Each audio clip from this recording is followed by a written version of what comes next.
Olá, tudo bem? Vamos para mais um exercício.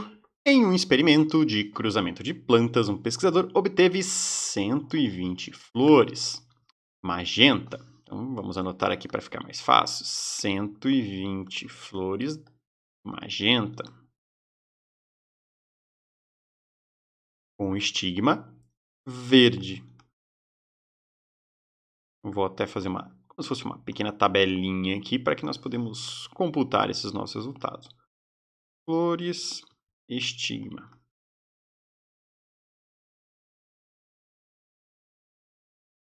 120 flores magenta com estigma verde, 48 flores magenta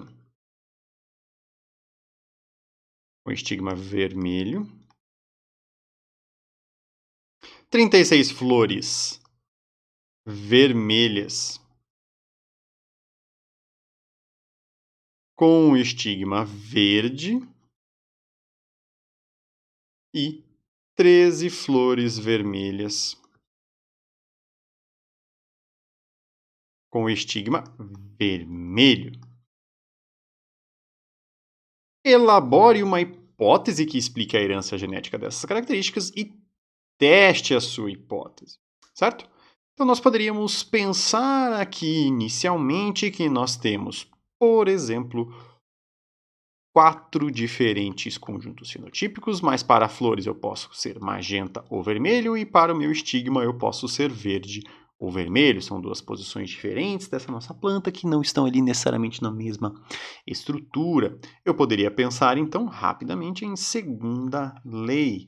Essa nossa segunda lei, ela nos versaria sobre alguns fenômenos possíveis. Fenômenos onde eu teria, por exemplo, dois genes. Um gene, por exemplo, um azão, que poderia ser azão ou azinho, seus possíveis alelos, e um bezão, com possíveis alelos bezão e bezinho, certo? Então, nós podemos perceber aqui que nós temos mais flores magenta do que flores vermelhas. Então, se eu falasse que o magenta está aqui sobre o meu A, eu poderia supor que o meu azão é dominante sobre o meu azinho. Se eu observar em relação a verde e vermelho, eu tenho mais flores verdes, 120 mais 36, do que vermelhas, 48 mais 13. Eu poderia falar que o meu Bzão é maior que o meu Bzinho, e aí aqui o meu verde seria o nosso Bzão, e o meu magenta seria o nosso Azão. Outra forma de considerar isso seria que observando que nós temos 120 aqui como esse nosso resultado, 120, ou seja, a maior categoria, normalmente ela está relacionada quando eu tenho um padrão de herança de segunda lei com a nossa situação aqui observada como dominante para as duas características, certo? Então, o nosso padrão esperado, a nossa proporção esperada em segunda lei seria 9 para 3 para 3 para 1. Se eu fizesse o nosso quadrado de Punnett com as 16 possibilidades.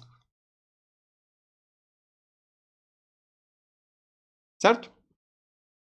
Este nosso quadrado de Punnett aqui, então, sendo realizado com as 16 possibilidades, 9 para 3 para 3 para 1. Como que eu posso calcular, então, se essa nossa proporção aqui ela é aproximada de 9 para 3 para 1, ou 9 sobre 16, né? Para 3 sobre 16, 3 sobre 16 e 1 sobre 16. A primeira necessidade que eu tenho é realizar o cálculo aqui do meu total, porque ele será imprescindível para qualquer outra coisa que eu vá realizar. Então, esse meu total vai ser 120 mais 48 mais 36 mais 13.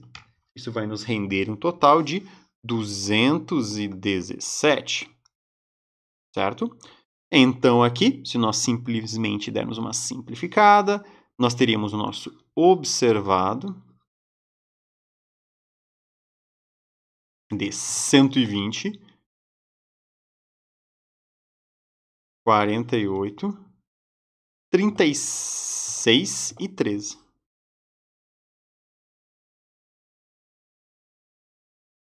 Com um total de 217. Então, isso aqui é um parâmetro que eu precisei extrair da minha amostra. E aqui eu tenho 4 categorias. ou 4 classes também podemos chamar. Qual seria, então, a proporção que nós obtivemos aqui? Se eu observar, 9 divididos por 16 é uma proporção de 56,25%. Então, vou anotar aqui no cantinho para a gente lembrar. 9 sobre 16 é igual a 56,25%. Se eu pegar 120 divididos por 217, isso me dá 120 sobre 217. Isso aqui vai me dar 55,29, na verdade, 30%. Não é exatamente igual, mas é parecido. Será que é suficientemente parecido? Eu preciso calcular o meu esperado para este total. Qual seria o meu esperado, então, com respeito à nossa proporção de 9 para 3 para 3 para 1, considerando 217 indivíduos aqui presentes. Então, 9 divididos por 16, isso dá 0,5625. Então, eu posso falar que é 0,5625 vezes 217. Se eu pensar no nosso 1 divididos por 16, que fica lá embaixo, é 0,0625 vezes 217.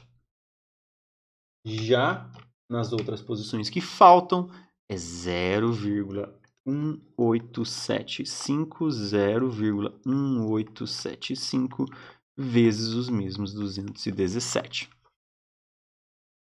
Eu posso colocar aqui um sinalzinho de igual e realizar essas operações. Então, ponto 5625 vezes 217 vai me dar um esperado ali de 122,06. Ponto 1875 vezes 217 nos dá um esperado de 40,69. 40,69. E, se nós pensarmos na nossa última, 0,625 vezes 217, isso nos dá um esperado de 13,56. Certo? Então, este aqui é o nosso valor esperado, e é assim que eu realizo o cálculo do mesmo. Outra coisa que nós já podemos aqui manter em nossa consideração, considerando que precisaremos realizar um teste de Qi quadrado. Teste de Qi quadrado. É que será necessário calcularmos os graus de liberdade e definir a nossa hipótese nula. Então, a nossa hipótese nula é que nós temos ali o padrão de segregação independente da nossa segunda lei de Mendel. E a nossa hipótese alternativa é que você não respeita esse padrão. A nossa hipótese nula, então, é a nossa relacionada com o nosso esperado aqui da proporção de 9 para 3 para 3 para 1. Os graus de liberdade, nós temos uma situação em que eu tinha 4 distintas categorias e delas eu extraí um único parâmetro que é o meu total. Então, 4 menos 1 para os meus graus de liberdade, isso vai me dar 3, que é onde eu devo observar na nossa tabela. Se eu realizar aqui agora o observado menos o esperado, elevar ao quadrado e dividir pelo esperado, nós cairemos em uma situação como essa aqui, mais ou menos. Então, eu tenho aqui o meu 122, eu tenho aqui o meu 40,69 e o meu 13,56. Se eu fizer o meu observado menos o esperado, eu vou chegar em 2,06, 7,31, 4,69 e 0,56. Se eu fizer o meu observado menos esperado elevado ao quadrado dividido pelo esperado, os meus valores serão estes aqui indicados. Aí o que eu faço? Eu faço um somatório destes aqui e obtenho um valor de 1,911. O meu Qi quadrado calculado foi de 1,911. Eu tenho 3 graus de liberdade, como nós vimos. Então, eu tinha aqui um parâmetro, 2 parâmetros, 3 parâmetros, 4 parâmetros. Uma classe, 2 classes, 3 classes, 4 classes. E eu extraí um único parâmetro dessa nossa amostra, que era o meu total, para poder realizar o cálculo do meu esperado. Assim sendo, o meu grau de liberdade é 3. Se eu consultar uma tabela do Qi quadrado, você vai me dizer que é 7,815 Qi quadrado tabelado. E a nossa conclusão, então, será aceitar H0, ou seja, isso implica que eu tenho desvios ao acaso esperados para um padrão de segunda lei de Mendel.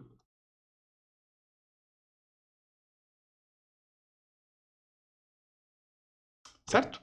Então, espero que tenham compreendido esse nosso exercício e até mais.